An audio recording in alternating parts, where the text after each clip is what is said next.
என் தங்கப்பிள்ளையே, இன்று இந்த பௌர்ணமி இரவில் உன் தாயானவள் உன் கண்ணில் பட்டிருக்கிறேன் என்றால் நிச்சயமாக இது உன் வாழ்க்கையில் மறக்க முடியாத ஒரு இரவாக உனக்கு இருக்க வேண்டும் என்பதற்காகவும், நாளைய விடியல் நீ எந்த நேரத்திலும் எதிர்பார்த்திடாத ஒரு விடியலாக இருக்க வேண்டும் என்பதற்காகவும் தான். என் குழந்தை, எத்தனையோ கஷ்டங்களை அனுபவித்து கொண்டிருக்கின்ற இந்த நேரத்தில் உன்னுடைய வாழ்க்கையில் உனக்கென பல துன்பங்களை எல்லாம் கடந்து உனக்கான நன்மைகளை எல்லாம் உருவாக்கி கொடுத்து கொண்டிருக்கின்ற இந்த தாயானவள் இன்று உன் முன்னால் நின்று உனக்கு தரக்கூடிய விஷயங்கள் ஒவ்வொன்றுமே உன்னுடைய வாழ்க்கையில் மேலும் மேலும் உனக்கான உச்சகட்ட மகிழ்ச்சியை கொடுப்பதற்காக என்பதனை மறந்து விடாதே. இன்று இந்த இரவில் என்னை கண்டுவிட்டாயானால் நாளைய விடியல் உனக்கு எப்படி பேரதிர்ஷ்டத்தை கொடுக்கும் என்பதனை நீ தெரிந்து கொள்வாய். என் குழந்தையே, இன்று இந்த இரவானது தை மாதத்தினுடைய கடைசி நாள். நாளைய தினம் மாசி மாதத்தினுடைய 1ஆம் தேதி. மாசி மாதத்தின் 1வது நாள். என் பிள்ளையே, உன்னுடைய வாழ்க்கையில் மிகப்பெரிய அதிசயம் நடக்கத்தான் போகின்றது. இந்த பௌர்ணமியில் என் வாக்கினை கேட்ட என் பிள்ளை, அடுத்த பௌர்ணமியில் நிச்சயமாக ஒரு விஷயத்தை உன் கைகளில் நீ கிடைக்க பெறுவாய். அதற்கு காரணம் ஒன்று இருக்கின்றது. என்ன தெரியுமா? மாசி மாதத்தில் வருகின்ற பௌர்ணமியோடு சேர்ந்து அந்த நாளானது மாசி மகமாக கொண்டாடப்படுகின்றது. இந்த நாளில் என் குழந்தையே, உன்னுடைய குலதெய்வத்தினுடைய அருள் உனக்கு நிச்சயமாக கிடைக்க பெறுவாய். எல்லா பௌர்ணமியிலும் தெய்வத்திடம் வேண்டுதல் வைக்கின்ற என் குழந்தை, ஏதாவது ஒரு பௌர்ணமியில் அதை தன்னுடையதாக நிறைவேற்றி கொள்வாயல்லவா? அதுபோலத்தான் மாசி மாதத்தில் வருகின்ற பௌர்ணமியில் சர்வ நிச்சயமாக உன்னுடைய வேண்டுதல்கள் அத்தனையுமே உனக்கு நிறைவேறும் என்பதனை என் குழந்தை நீ மறந்து விடாதே. உன்னோடு நான் இருக்கிறேன் என்பதை விட உன்னோடு இந்த வராகி வாழ்கிறாள் என்பதனை முதலில் நீ புரிந்து கொள். நான் உன்னோடு இருக்கின்ற இந்த தருணங்களில் எல்லாம் இந்த வாழ்க்கையில் மேலும் மேலும் உனக்கான நம்பிக்கையை நான் அதிகப்படுத்தி கொடுத்து கொண்டிருக்கின்றேன். மேலும் மேலும் உனக்கான ஒவ்வொரு விஷயங்களையும் நான் உன்னுடைய கைகளில் கொண்டு வந்து தந்து கொண்டிருக்கின்றேன். எந்த நிலையிலும் இந்த வாழ்க்கையை கடந்து, எந்த நிலையிலும் இந்த வாழ்க்கையில் உனக்கான நன்மைகளை நீ அடைய நினைக்கும் பொழுது மேலும் மேலும் உனக்கு இந்த வாழ்க்கை நீ வேண்டி விரும்பி நிற்கின்ற அத்தனை விஷயங்களையும் நிச்சயமாக ஒரு நாள் கொடுத்து விடும். எப்படி தெரியுமா? நீயும் கேட்டுக்கொண்டே இருக்கிறாயா? ஒரு நாள் இல்லை ஒரு நாள் அது அந்த தெய்வத்திற்கே சலித்துவிடும். என்ன இது, நாம் எத்தனை தான் கொடுக்காமல் விட்டாலும் இந்த பிள்ளை இதில் உறுதியாக நிற்கிறதே என்று சொல்லி கடைசியில் தெய்வம் அதை உனக்கென ஒப்படைத்து விடும். இப்படித்தான் நாம் ஒரு வேண்டுதலை மீண்டும் மீண்டும் வைக்கும் பொழுது, ஒரு விஷயத்தை மீண்டும் மீண்டும் செய்யும் பொழுது தெய்வம் அதை உனக்கானதாக கடைசியில் முடிவு செய்து அதனை உன் கைகளில் ஒப்படைத்து விடுகிறது என்பதனை நீ மறந்து விடாதே. என் குழந்தையே, இத்தனை நாட்களாக நீ அடைய முடியாமல் தவித்த விஷயங்களுக்கு இனி இந்த வாழ்க்கை மேலும் பல நன்மைகளை உனக்கு கொடுக்கும் என்பதனை நீ முதலில் புரிந்து கொள்ள வேண்டும். உன்னால் எதையெல்லாம் சாதிக்க முடியவில்லை, எதையெல்லாம் அம்மா சொல்வதை கேட்டு கேட்டு உனக்கு பழகி போனது என்று நீ நினைக்கிறாயோ, அப்பொழுது எல்லாம் ஒரு விஷயத்தை நீ தெரிந்து கொள்ள வேண்டும். உன் பக்கம் ஏதோ ஒரு தவறு இருக்கின்றது. உன் பக்கம் ஏதோ ஒரு விஷயம் மீண்டும் மீண்டும் தவறுதலாக நடந்து கொண்டிருக்கின்றது. முதலில் தெய்வத்தின் மீது பழியை போடுவதை எல்லோரும் நிறுத்திவிட வேண்டும். ஏன் தெரியுமா? தெய்வம் கொடுப்பதை சரியான நேரத்தில் கொடுத்து கொண்டு தான் இருக்கின்றது. நீ பெறுவதை மட்டுமல்ல, செய்கின்ற செயலையும் சரியாகத்தான் செய்கிறாயா என்பதனை முதலில் புரிந்து கொள்ள வேண்டும். நீ செய்கின்ற விஷயங்கள் அத்தனையும் சரியானதாக இருக்கும் பட்சத்தில் மட்டும்தான் எல்லாமும் உன் வசமாவதை உன்னால் புரிந்து கொள்ள முடியும். இவை எல்லாமும் உன்னுடையதாவதை உன்னால் என்னவென்று உணர முடியும்.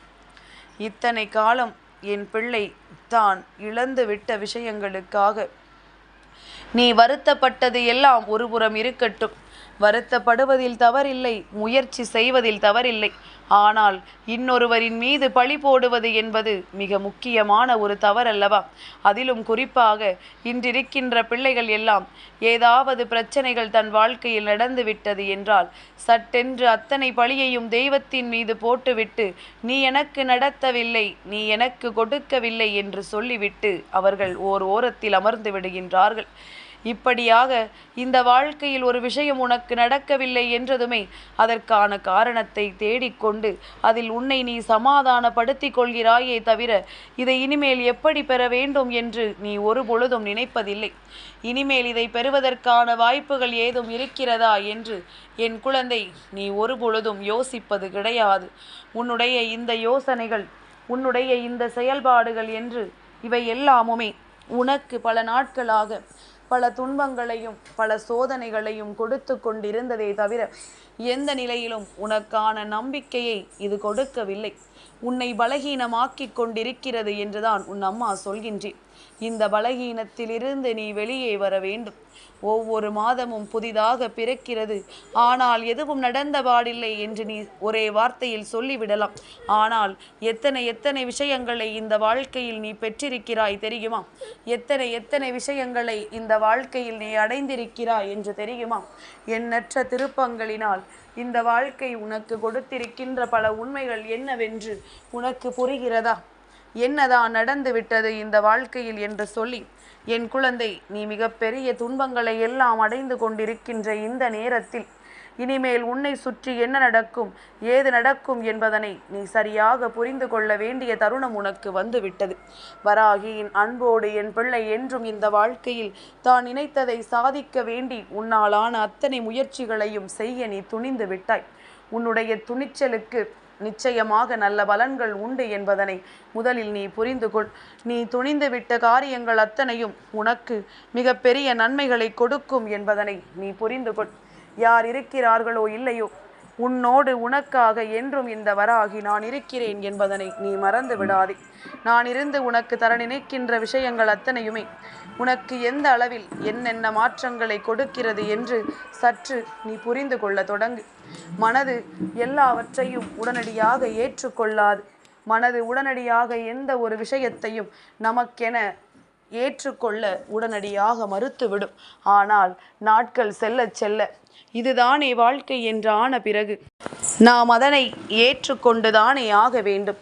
அதன் பிறகு எவ்வளவுதான் நீ முயற்சி செய்தாலும், எவ்வளவுதான் வேண்டாம் என்று நீ உறுதி செய்தாலும், அதிலிருந்து உனக்கு வேண்டியதை எல்லாம் நீ சர்வ நிச்சயமாக உன்னுடையதாக பெற்றுக்கொள்ளத்தான் போகின்றாய் என்பதனை முதலில் புரிந்து கொள். என் குழந்தையே, நல்ல நேரம் வாய்க்கும் பொழுது இங்கு எல்லோருக்குமே வாழ்க்கை ஒரு விதமான நன்மைகளை காண்பித்து கொடுக்கும். அப்படித்தான் இந்த வாழ்க்கையும் உனக்கு ஒவ்வொரு நாளும் ஒவ்வொரு சந்தோஷத்தை காண்பித்து கொடுத்து கொண்டிருக்கின்றது.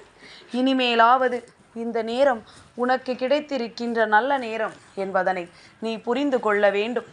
எந்த நிலையிலும் இந்த வாழ்க்கையை விட்டு நீ விலகிவிடக்கூடாது.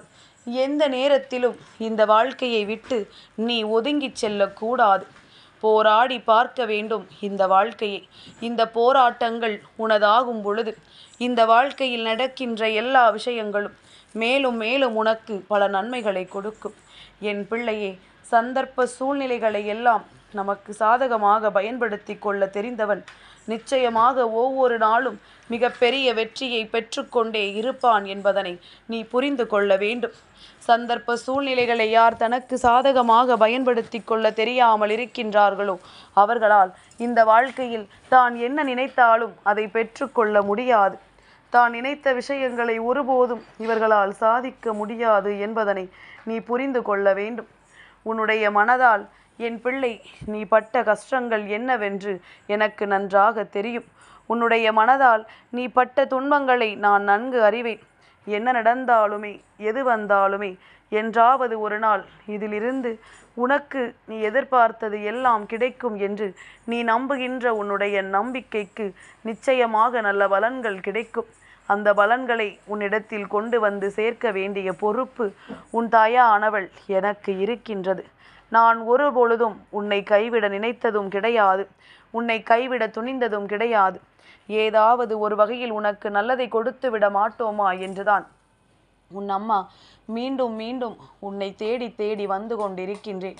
இந்த நேரத்தில் நீ கனவிலும் நினைத்திராத அளவிற்கு பல நன்மைகளை நிச்சயமாக பெற்றுக்கொள்வாய் என்பதனை நீ புரிந்து கொள்ள வேண்டும். நாளைய விடியல் என்பது இந்த வாழ்க்கையில் உனக்கான அதிமுக்கியமான மாற்றத்திற்கான விடியல் என்பதனை புரிந்து கொள். ஒவ்வொரு விடியலும் உனக்கு ஒவ்வொரு விதமான நம்பிக்கைகளை கொடுப்பது போல நாளைய விடியலும் உனக்கு மிக முக்கியமான மிக சிறப்பான நம்பிக்கைகளையும் பல நன்மைகளையும் உனக்கு கொடுக்கிறது என்பதனை நீ புரிந்து கொண்டால் போதும். என் பிள்ளைக்கு இந்த வராகி துணை இருக்கிறாள் என்பது ஒரு புறம் நம்பிக்கையோடு இருந்தாலும் இன்னொரு புறம் உன்னுடைய மனது உனக்கு துணையாக இருக்கிறது. நீ செய்கின்ற எல்லா விஷயங்களுக்கும் உன்னுடைய எண்ணங்கள் உனக்கு உறுதுணையாக இருக்கிறது என்பதனை முதலில் நீ புரிந்து கொள்ள வேண்டும். எல்லோராலும் அவ்வளவு சாதாரணமாக தான் விரும்பியதை இந்த வாழ்க்கையில் அடைந்திட முடியாது.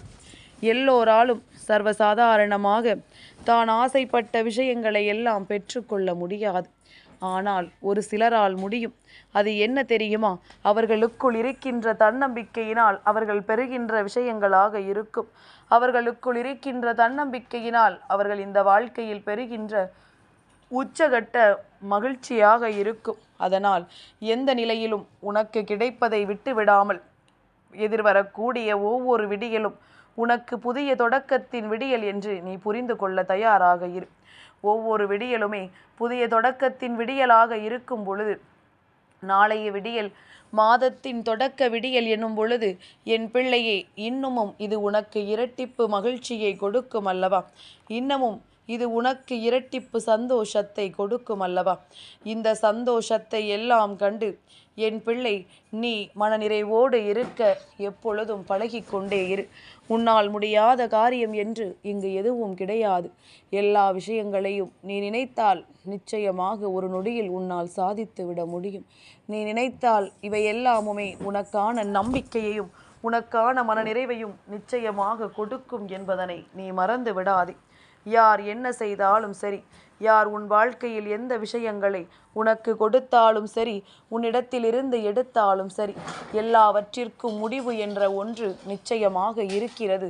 அது உன்னுடைய வெற்றியைத்தான் அங்கே பிரதிபலிக்கக்கூடிய மிக முக்கியமான நாளாக இருக்கும் என்பதனை புரிந்து கொண்டு அம்மா சொன்னது போல என் பிள்ளையே, இந்த பௌர்ணமி இரவின் என் வாக்கினை கேட்ட உனக்கு அடுத்த பௌர்ணமியில் சர்வ நிச்சயமாக உன்னுடைய வேண்டுதல்கள் நிறைவேறுவதோடு மட்டுமல்லாமல் உனக்கான வாய்ப்புகளும் உன்னை வந்து சேர்ந்து உனக்கான நம்பிக்கைகளை உனக்கானதாக கொடுக்கும் என்பதனை நீ புரிந்து கொண்டால் போதும்.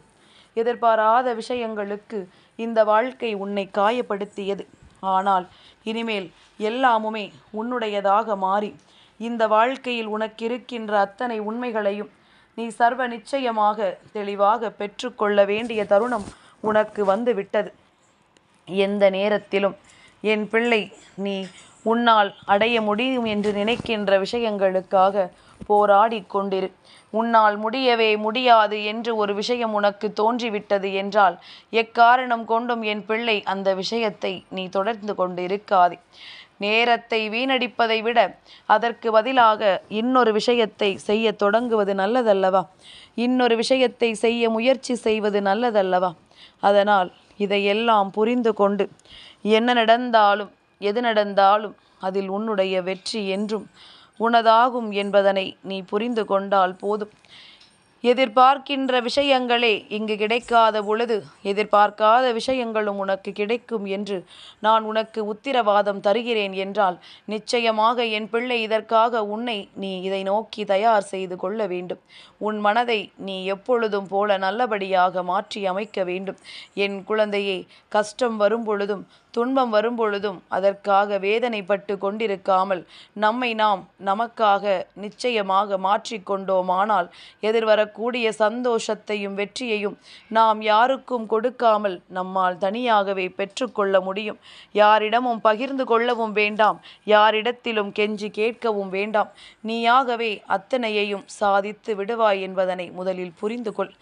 என் பிள்ளையே, நம்பிக்கை என்ற ஒன்று ஒருவருக்கு இந்த வாழ்க்கையில் இன்னொருவரிடம் இருந்து கிடைத்து விட்டது என்றால் அது அவர்களை இந்த வாழ்க்கை முழுமைக்கும் நல்லபடியாக அழைத்து செல்லும் என்பதனை நீ புரிந்து கொள்ள வேண்டும். நல்லபடியாக உனக்கு அதிமுக்கியமான சந்தோஷத்தை நிறைவாக கொடுக்கும் என்பதனை நீ தெரிந்து கொள்ள வேண்டும். நல்ல நேரத்தில் என்றும் இந்த வராகி உன்னோடு தான் இருக்கிறாள் என்பதனை நீ புரிந்து கொண்டாயானால் எதிர்வரக்கூடிய நாட்கள் அத்தனையும் உனக்கு அதிமுக்கியமான சிறப்புகளை எல்லாம் கையில் கொண்டு வந்து தந்துவிடும். என் தங்கப்பிள்ளைக்கு இந்த வராகி அம்மாவினுடைய ஆசீர்வாதங்கள் எப்பொழுதும் உண்டு.